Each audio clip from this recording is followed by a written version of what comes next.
part of the challenge with Republicans is that they've broken all of their promises. They indicated that they were going to lower costs. In fact, lower costs on day one. Costs haven't gone down in America.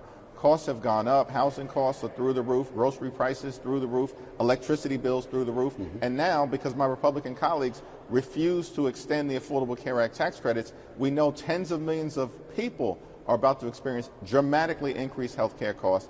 Democrats are actually the party focused on driving down the high cost of living. So let's talk about a couple of those points of leverage that you just pointed out. Affordability and health care.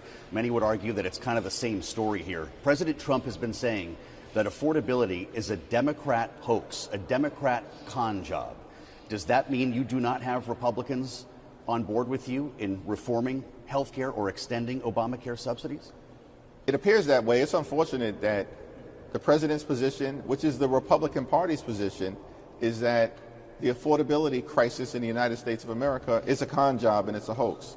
No, what was a con job and hoax was the fact that Republicans spent all of last year claiming that they were going to lower the high cost of living in the United States of America, that they were a party committed to addressing the inflationary pressure that the American people were under. That's all they talked about last year. But they lied to the voters. That's the con job. They lied. They absolutely lied to the voters because there's no evidence throughout this year that they've had any intention to actually address the affordability crisis that exists. In fact, they now say it's all a hoax. But everyday Americans, when they go to the grocery store, the supermarket, when they see their health care premiums dramatically increasing, when they see the electricity bills that they have, which are through the roof in part because Republicans in their one big ugly bill attacked the clean energy economy at a time in America where we have growing power needs in terms of what we see with the expansion of artificial intelligence.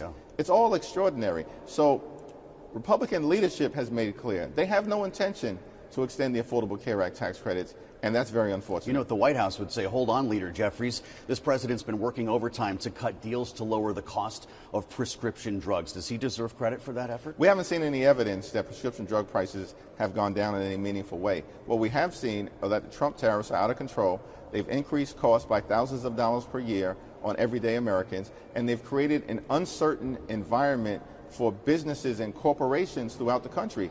And we know that uncertainty is one of the biggest problems that American corporations and companies may face. It's difficult to actually make investments when you have this chaotic environment that has been visited upon the economy.